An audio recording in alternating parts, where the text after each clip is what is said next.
الحمد لله العزيز القهار الصمد الجبار العالم بالأسرار الذي اصطفى سيد البشر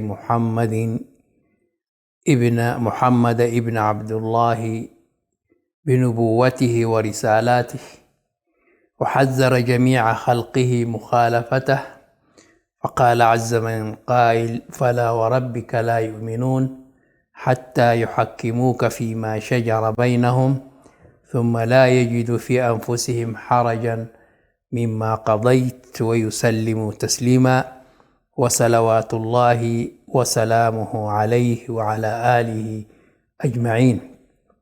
المشاهدون والمشاهدات، أهلا وسهلا بكم ومرحبا في برنامجكم في شرف العربية الذي يأتيكم من قناة سلام الفضائية. وهذا البرنامج يتناول تاريخية اللغة العربية وفي مر العصور والدهور من حيث نهضتها وانتشارها في العالمين. ونحن ما زلنا في هذه الحلقة مع دكتور جلال الدين محمد صالح في مقاله بعنوان اللغة العربية في ظل نظام الجبهة الشعبية، هل تستعيد مكانتها بعد تهميش متعمد؟ هو يناقش هذه القضية، وهذا مقال كتب في وسائل الاجتماع في الفيسبوك. فيقول: فإذا كنا ندرك ارتباطنا مع جيراننا العرب بروابط تاريخية وثقافية، فما المانع إذن من أن يكون هذا الإدراك هو دافع من يلح على تفعيل اللغة العربية وعدم تهميشها أو تجميدها في حياتنا السياسية والثقافية، وتكرار المطالبة بذلك عند كل لقاء؟ وما المانع من اعتماد هذا الإدراك معيارا لتفسير هذا الإلحاح بدل المعيار الاستعماري؟ وحقيقة قال حينما طرح له سؤال عن اللغة العربية واللغة التجرينية، قال: هذا فهم الاستعمار لتقسيم المجتمع الإريتري. فهنا يرد عليه الدكتور جلال الدين يقول: ما المانع من اعتماد هذا الإدراك معيارا لتفسير هذا الإلحاح بدل المعيار الاستعماري؟ وثم كيف يمكن أن نوفق بين تفسير الرئيس السياسي أفورقي للمواقف المطالبة باللغة العربية بأنها وليدة أزمة هوية والتأثر بثقافات أخرى فرضها عامل اللجوء قبل التحرير، وبين إقرار سيادته بهذا الارتباط التاريخي والثقافي مع الجوار العربي؟ هنا ينكر عروبة اللغة العربية، ولكن للأسف الشديد معظم الشعب الإريتري والشعب الإثيوبي من القبائل التي هاجرت واستوطنت في هذه البلاد ولها تاريخ عريق.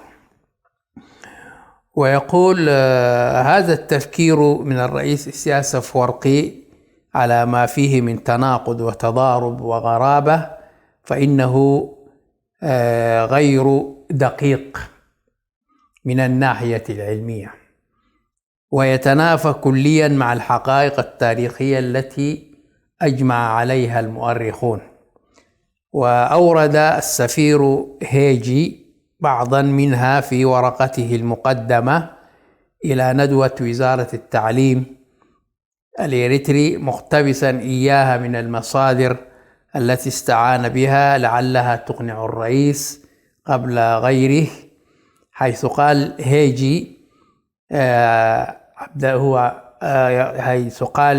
هو عبد هيجي هو السفير السابق للجبهة الشعبية للنظام في باكستان.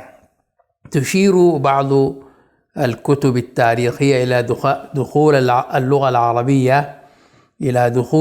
العربية هذه المنطقة قبل دخول المسيحية إليها، والبعض منها يربط دخول اللغة العربية بوصول المبشرين المسيحيين من أرض الشام إلى هذه المنطقة. ومعنى هذا أن جذور اللغة العربية في هذه البقعة من القرن الإفريقي المعروفة حاليا بأريتريا أعمق بكثير من وجود المستعمر الإنجليزي أو الإيطالي فيها، وإن سكانها عرفوا اللغة العربية وتعاملوا معها وتثقفوا عليها منذ وقت أبكر من الوجود الاستعماري فيها. ليس أدل على ذلك من الوثيقة التي حررت عام 1925 في العهد الإيطالي باللغة العربية من الساحل الشمالي إلى كرن، والموقع من الإيطالي كاربسين، بل كانت اللغة العربية أيسر وسيلة تفاهم وجدها المستعمر في التواصل مع السكان يوم دخل البلاد، ليس بمثقفهم فحسب وإنما أيضا برعاتهم، حيث حكى لنا نايدل مؤلف كتاب التركيب السكاني في إريتريا قائلا: اضطر وواضع هذا الكتاب يعني نفسه أن يقوم بدور ترجمان مزدوج في لقاء جمعه في أكولوجيزاي برعاة من التجري ومزارعين من التجرينيا، فكان يتكلم بالعربية مع رعاة التجري وبالإيطالية مع مزارعي التجرينيا. إذن اللغة العربية كان لها وجود في العهد الإيطالي بشهادة هذا الرجل صاحب كتاب التركيب السكاني في أريتريا. ويذكر أيضا صاحب الكتاب نايدل في الكتاب نفسه أن اللغة العربية تستخدم كلغة ثانية عند مجموعات وأفراد من القبائل التي اعتنقت الدين الإسلامي، وقد أخذوها عن طريق بلاد العرب أو السودان، كما أنها أصبحت اللغة الشائعة الوسيطة في الأحياء الإسلامية في المدن الأريترية، وخاصة تلك الواقعة على ساحل البحر الأحمر. ويذكر مؤرخ شرق السودان ضرار صالح ضرار في كتابه هجرة القبائل العربية إلى وادي النيل مصر والسودان إن الحروف العربية كانت الأحرف المعتمدة في كتابة لغة التجرايت، فكثيرا مما كان يكتب أهل مصوع لأهليهم وذويهم سواء كانوا في إريتريا أيام الحكم العثماني أو المصري الخديوي أو الإيطالي، وكانت تصل هذه الرسائل إلى ذويهم في بورت السودان وسواكن وعقيق فيقرؤونها بسهولة، أي باللغة العربية، كانوا يكتبون باللغة العربية فعرفوا الأحرف العربية وأخذوا يستعملونها في كتابة هذه اللغات السامية.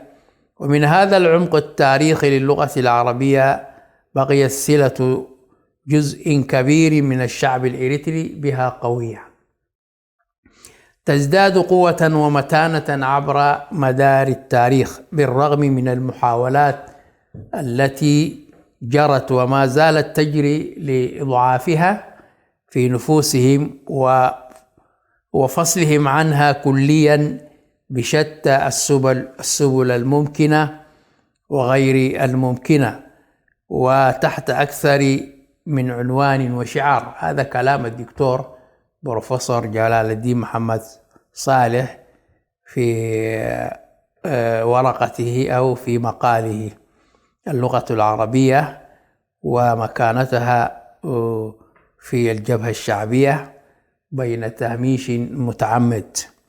وما زالت لغة تدوينهم الثقافي الوثائقي هي اللغة العربية حتى الآن، منذ قامت لهم صلات ثقافية وعقدية بمواطنها ومراكزها في الجزيرة العربية، أي يقصد اللغة العربية، حيث زبيد في اليمن، والحرمين في بلاد الحجاز، والأزهر بمصر، وحديثا السودان بجامعاته ومعاهده المتعددة، حتى الكنيسة الحبشية حفظت للغة العربية سلطانها الديني، إذ كان القساوسة الأقباط المبتعثين إليها من الكنيسة القبطية بمصر يتلون تراتيلهم الإنجيلية باللغة العربية في مصر، يقرؤون هذا الكتاب المحرف باللغة العربية، ورغم أنهم ليسوا مسلمين، إنما لعروبتهم يقرؤون أو يرتلون الإنجيل باللغة العربية. وما الجئز التي ما زالت حتى اللحظة لغة الكنيسة في إريتريا إلا أصل من أصول اللغة العربية، جئز، وهي اللغة الموجودة الآن التجرينية والتجرايت والأمهرية، والتي تكتب بالحرف المسند، الحرف الحميري.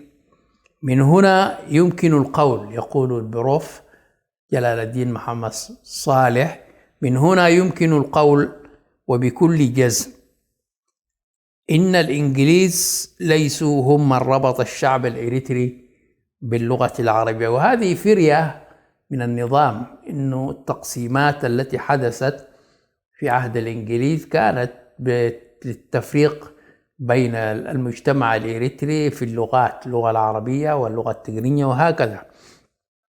ويقول ردا عليهم: من هنا يمكن القول وبكل جزم إن الإنجليز ليسوا هم من ربط الشعب الإريتري باللغة العربية، بل وجد اللغة العربية موجودة في إريتريا عندما استعمرها أو احتلاها، وإنما أصالة اللغة العربية وعمق ارتباطها بالتاريخ الإريتري هو الذي ربط الشعب الإريتري بها،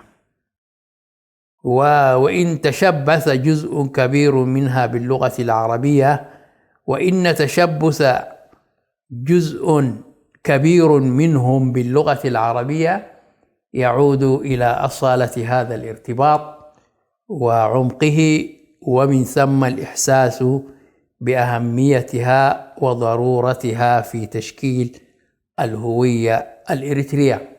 مشاهدي الكرام، إلى فاصل قصير ثم نعود إليكم.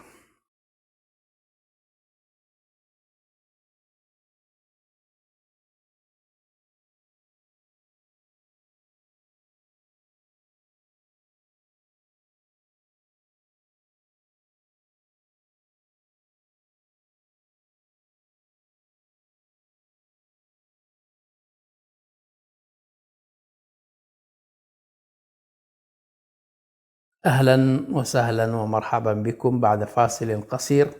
مشاهدي الكرام، نواصل من قطع في قراءات لمقال الدكتور البروف جلال الدين محمد صالح، وهو يتكلم ويقول أن الإنجليز ليسوا هم من ربط الشعب الإريتري باللغة العربية، وإنما أصالة اللغة العربية وعمق ارتباطها بالتاريخ الإريتري هو الذي ربط الشعب الإريتري، ولا يعود بأي حال من الأحوال إلى ما أسماه الرئيس السياسي أفورقي بأزمة هوية.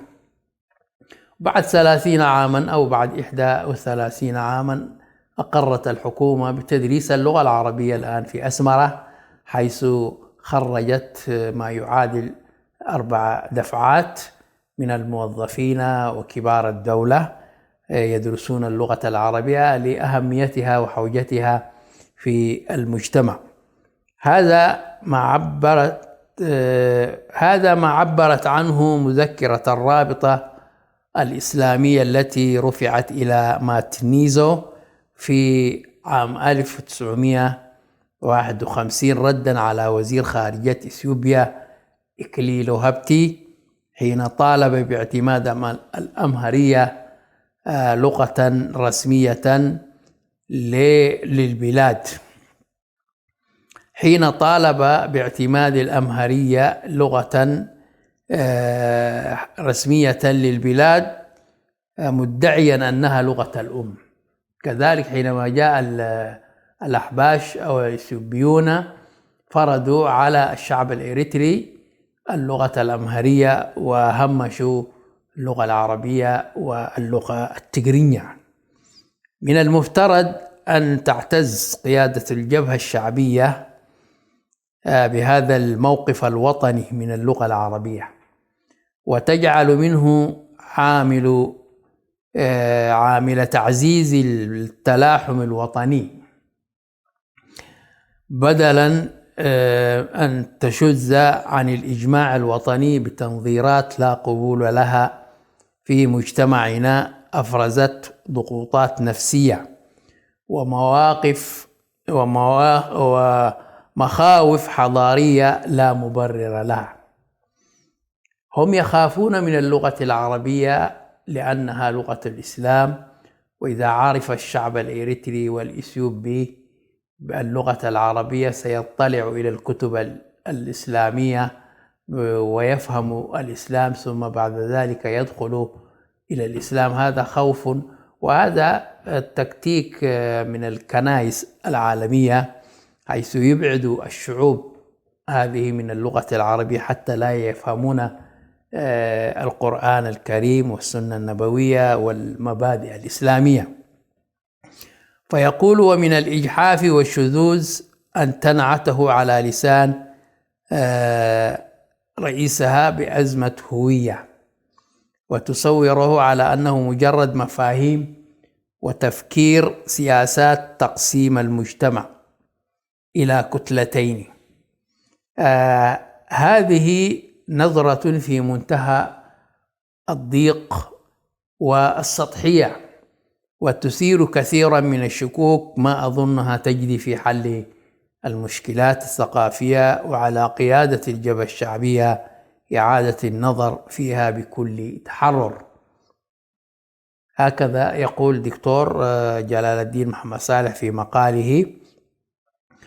وهذا من ناحية، ومن ناحية أخرى ليس بالضرورة أن تكون لغة الثقافة سبيلا إلى التجرد من لغة الأم أو والقوم أو التنكر لها.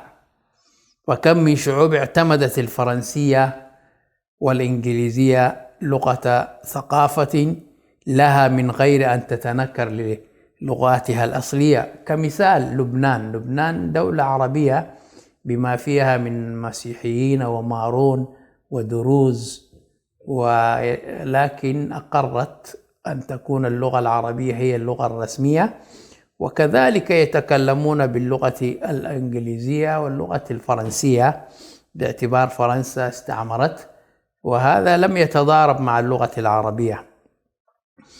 فالجامعات تدرس باللغة العربية واللغة الفرنسية واللغة الإنجليزية، كل يختار على حسب ما يريد أن يتعلم بلغته.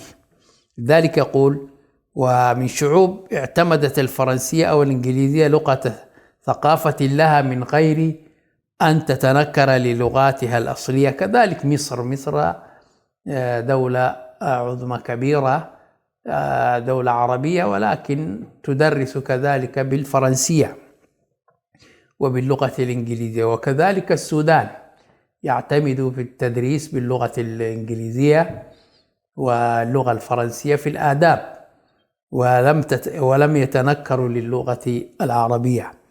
هكذا. فعلى سبيل المثال اختارت الهند لها لغتها الهندية عام 1947 اللغة الإنجليزية ووسيلة اتصال قومي، ومثلها نيجيريا في أفريقيا.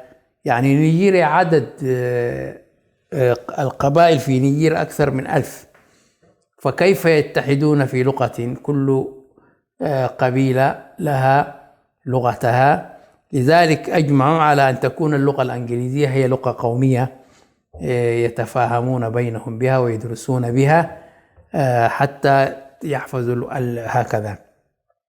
لكن من تجد بعد ذلك من لا يتنكرون عن لغاتهم المحلية الأصلية مثل السواحلية، فيدرسون بالسواحلية وبغيرها من اللغات النيجيرية. كذلك السنغال نموذجا للدول الإفريقية المتحدثة بالفرنسية لغة رسمية للبلاد.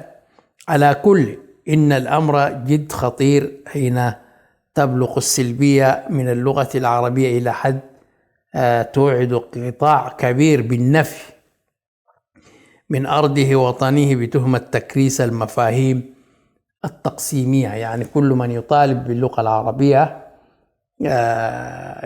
يعني هو في مفهوم تكريس المفاهيم التقسيمية للمجتمع الإريتري، لأن تهديد الآخر بسلب المكانة الوطنية سيؤدي لا محالة إلى سلب الوطن من الجميع. والآن لا يوجد وطن، إنما بلد صغير محتكر من جهة واحدة ومتخلف في كل الحياة، كما شاهدنا الفيديو الذي نشره الشاب المصري الذي زار إريتريا وتكلم بالحقيقة أنها تعيش في القرون الأولى، حيث لا إنترنت ولا أشياء كثيرة. يعني دولة صارت دولة متخلفة 30 عاما. قبل 30 عاما إريتريا كانت دولة حضارية وهكذا. وكذلك يتكلم من المفاهيم التي الخاطئة عند الجبهة الشعبية أن اللغة العربية هي لغة الرشايدة. يعني الرشايدة هم وافدون جاءوا إلى إريتريا قبل 100 عام وجاءوا رحل وجاءوا لكسب العيش، فقال وجعلهم قومية من القوميات الإريترية 9. وفي سبيل إثبات دعوى استخدام اللغة العربية من الإنجليزية بغرض تقسيم الأريتريين وضرب وحدتهم، إبان الانتداب البريطاني الذي استهدف من وراء ذلك شق المجتمع الإريتري إلى كتلتين، كما يقول السياسة فورقي يحاول حمل هذه الرؤية حصر اللغة العربية على الرشايدة، وهي كما قلنا قبيلة جاءت من الجزيرة العربية قريبا ووحدهم لتكون حبيسة خيمهم. والرشايدة هي قومية منعزلة عن المجتمع، يعيشون في البادية وليست لهم حضارة وكذا، ويخدمون في تجارة البشر وفي المهربات وهكذا. ويقول وحدهم لتكون حبيسة خيمهم ولترحل معهم حينما يرحلون، أو تستقر باستقرارهم في مضاربهم فقط ومدارسهم فقط.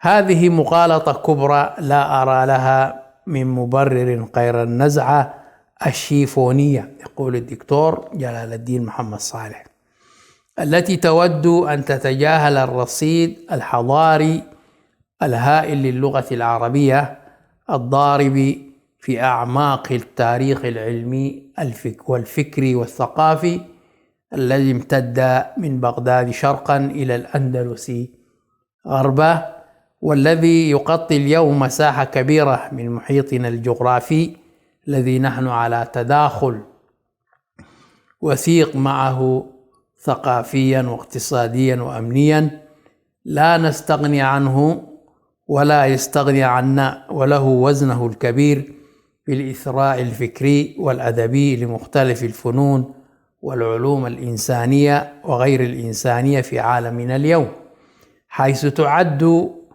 اللغة العربية